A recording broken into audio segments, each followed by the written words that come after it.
Good evening, dear viewers, and welcome to yet another edition of News Hour on Royal Television. We are beaming live from Buea.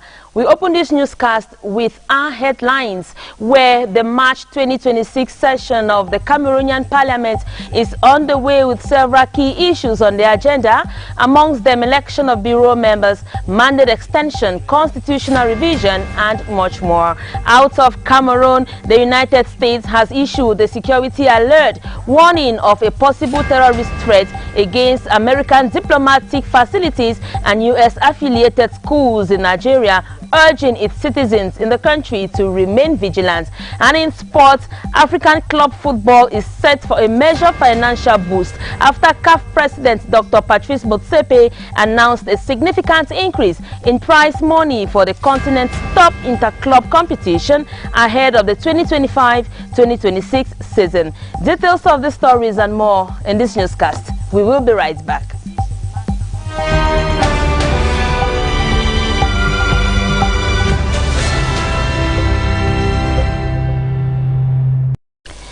You're welcome back to News Hour. For presentation, my name is Frida Leina.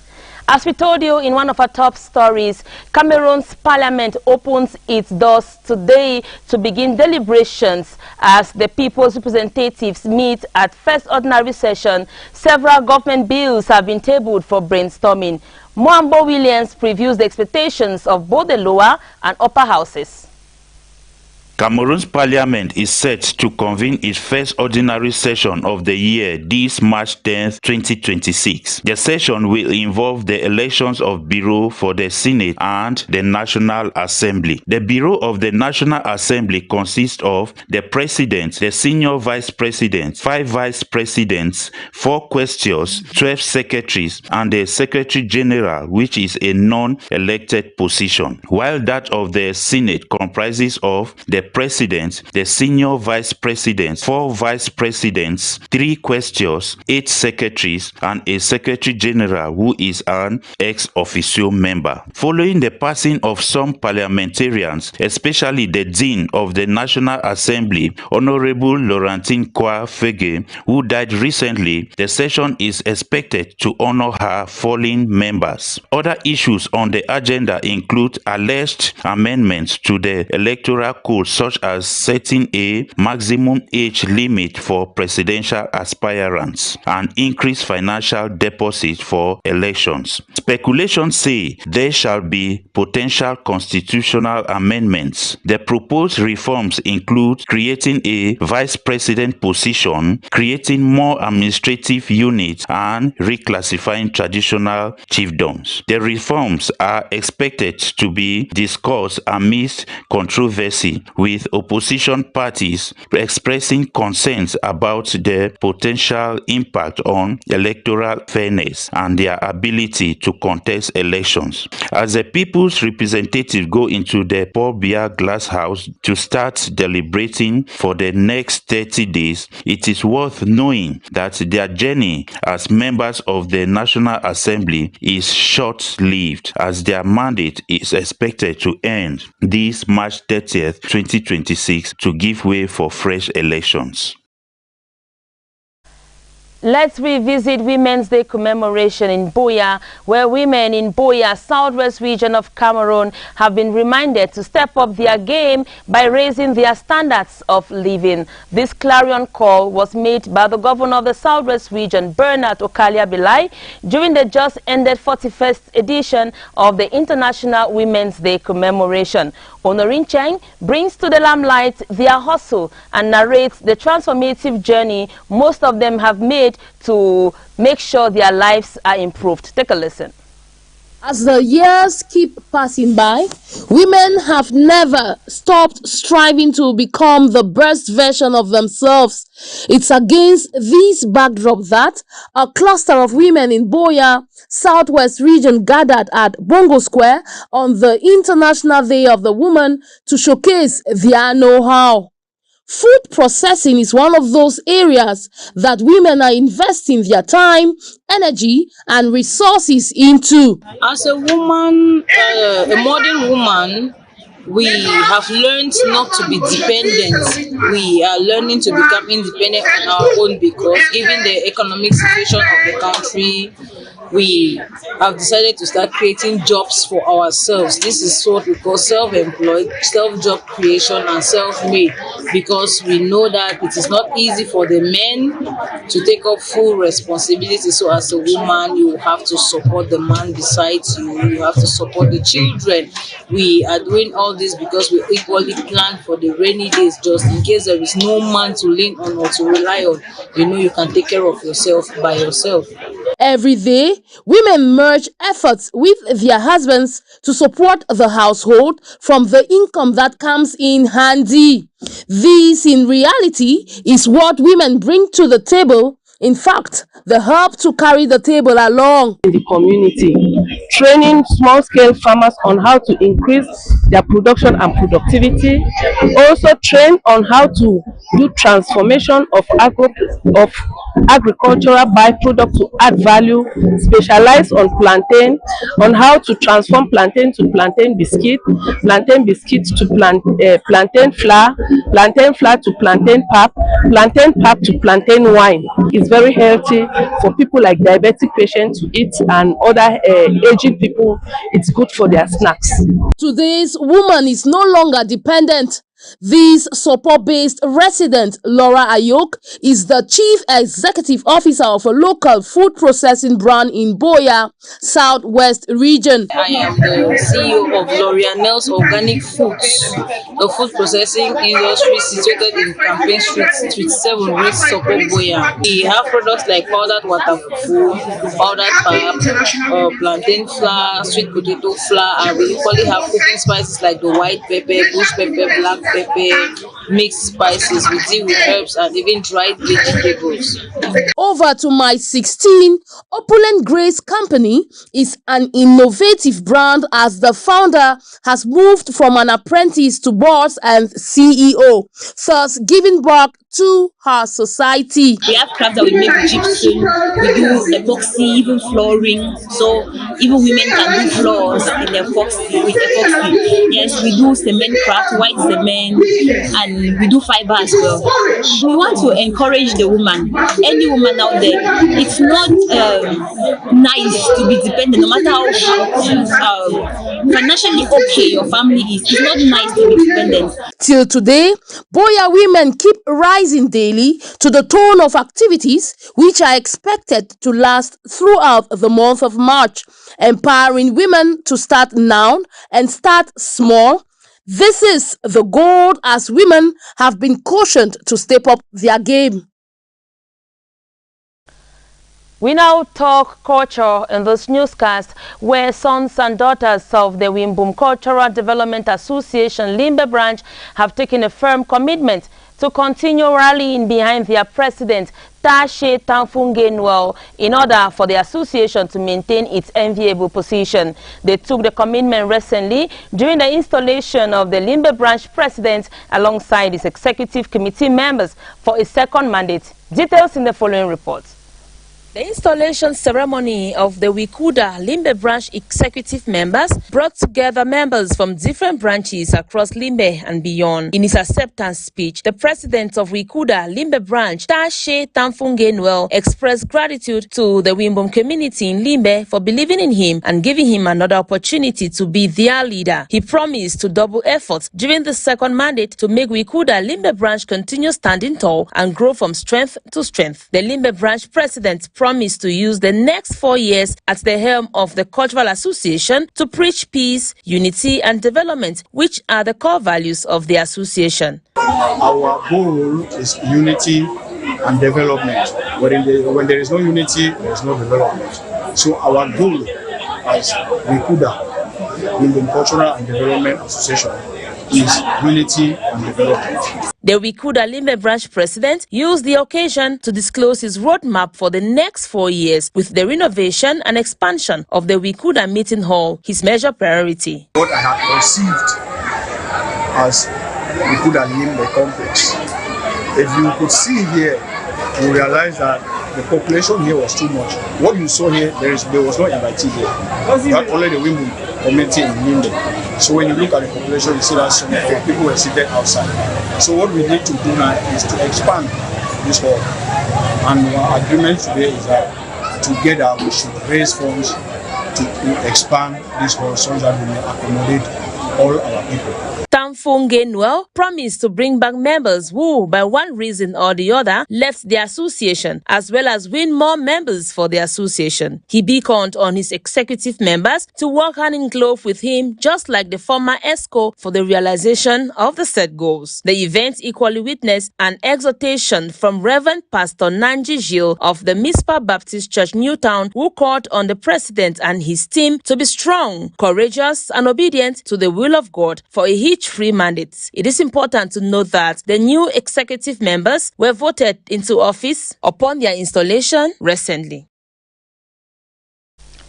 We now take you out of Cameroon, where the United States has issued a security alert warning of a possible terrorist threat against American diplomatic facilities and U.S.-affiliated schools in Nigeria, urging its citizens in the country to remain vigilant. Plus, manslaughter trial against Spanish aircraft operator Scott Fair has opened in Paris over the 2014 crash of an Air Agile flight that killed all 116 people on board in northern Mali. Details of our foreign page with Nanga Sonia.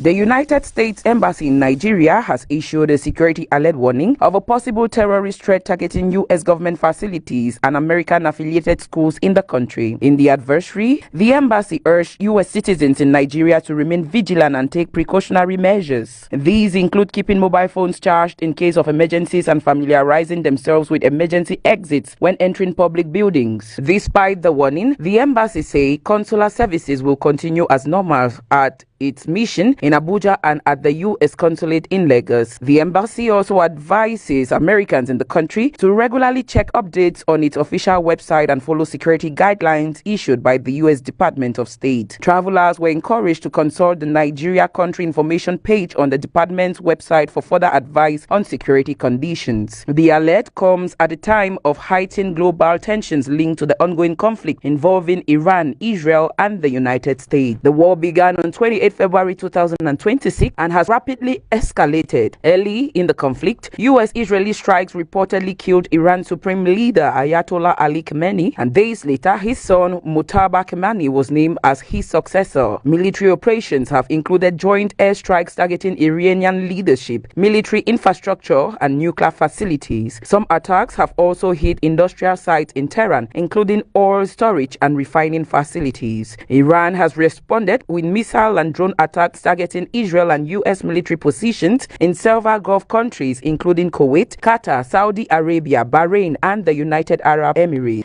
A military drone base at the airport in Niger's Towa was targeted overnight Sunday. Local authorities say the army fended off the attack, which left several soldiers injured and several assailants dead. The drone base was built in 2022, and drones from Niger's Air Force often operate in the area, which frequently faces jihadist attack. Normally, though, the city of 100,000 residents is spared from such violence.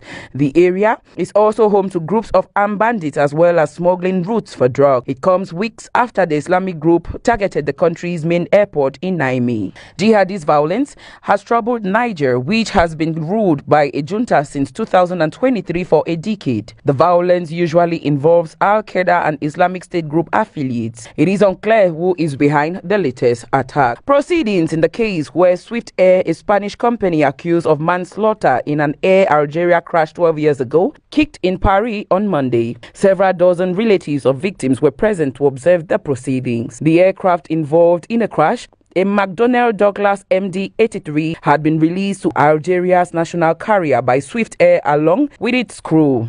On July 24, 2014, while operating a flight from Burkina Faso's capital Ouagadougou to Algiers, the plane crashed in the Sahel region of northern Mali. All 110 passengers on board, including 54 French, 23 Burkinabe, Lebanese, Algerians, and 6 crew members, were killed. An investigation showed that while flying through stormy weather, the the crew failed to activate the anti-icing system, which led to the formation of ice crystals and pressure sensors, affecting engine operation and leading to a fatal stall. French investigating judges blamed the company for various shortcomings. Swift Air argues that the accident resulted from a combination of external factors for which it had no control. The company wants the case dismissed as it was in Spain. The trial is expected to last at least 4 weeks. We now talk sports on this newscast, where African club football is set for a major financial boost after the president of the Confederation of African Football, Dr. Patrice Motsepe, announced a significant increase in prize money for the continent's top inter-club competition ahead of the 2025-2026 season. Sports lady Kusona Claudia Voma tells us more. African club football is poised for a significant financial transformation as the president of the Confederation of African Football, Dr. Patrice Motsepe, announced a major increase in the prize money for the continent's two flagship inter-club competitions ahead of the 2025-2026 season. The decision marks another milestone in CAF's ongoing effort to strengthen the financial foundation of the African club football, reward sporting excellence, and enhance the competitiveness of the continent's club tournament on the global stage. The CAF president revealed that the winner of the Total Energies CAF Champions League will now receive $6 million following a $2 million increase, while the champions of the Total Energies CAF Confederations Cup will take home $4 million also boosted by $2 million. The increase represents a 50% rise in the prize money for the Champions League winners and a 100% increase in the Confederation Cup champions, highlighting CAF's ongoing efforts to strengthen African club football and improve financial support for teams across the continent. Since Motsepe assumed leadership of CAF in 2021, prize money in the Champions League has grown significantly from $2,500,000 to $6 million, marking 140% increase. Over the same period, the prize money for the Confederations Cup winner has risen from $2,500,000 to $4 million, representing a 220% increase. Overall, CAF now allocates over $42 million each season in prize money and solidarity payment to clubs participating in its interclub competitions, compared to $18.8 million in 2021. In line with his commitment to making African club competitions more competitively globally, Motsepe also introduced financial support for teams eliminated in the preliminary stages. Initially set at $50,000 per club in 2024 season, the amount was further increased to $100,000 for the 2025-2026 season. The financial incentive has contributed to growing interest in CAF competitions, with a record of 130 clubs across Africa participating in the 2025-2026 Total Energy CAF Champions League and Confederations Cup. Meanwhile, the road to the finals has been confirmed. The two-legged final of CAF Champions League will take place on May 15 and May 24, 2026, while the CAF Confederations Cup final will be played on May 9 and May 16, 2026. The latest financial reform forms part of CAF's broader strategy under Motsepe's leadership to elevate the commercial value, global visibility, and long-term sustainability of African club football. Dear viewers, we end News Hour here today. But before we leave you, a quick reminder of our top stories, where the March 2026 session of the Cameroonian Parliament is underway with several key issues on the agenda, amongst them election of bureau members, mandate extension, constitutional revision, and much more. Out of Cameroon, we told you that the United States has issued a security alert warning of a possible terrorist threat against American diplomatic facilities and U.S.-affiliated schools in Nigeria, urging its citizens in the country to remain vigilant. And in sports, African club football is set for a major financial boost after CAF President Dr. Patrice Motsepe announced a significant increase in prize money for the continent's top interclub competition ahead of the 2025-2026 season. Thank you so much for being part of News Hour this evening. We ask you to stay tuned to more interesting programs on Royal Television. See you tomorrow, same time, for another edition of News Hour. General supervision came from Malaji Buba Sali, technical assistance from David Titango, and presented by me, Frida Leina Voma. Have a lovely time in the company of our programs. Bye-bye.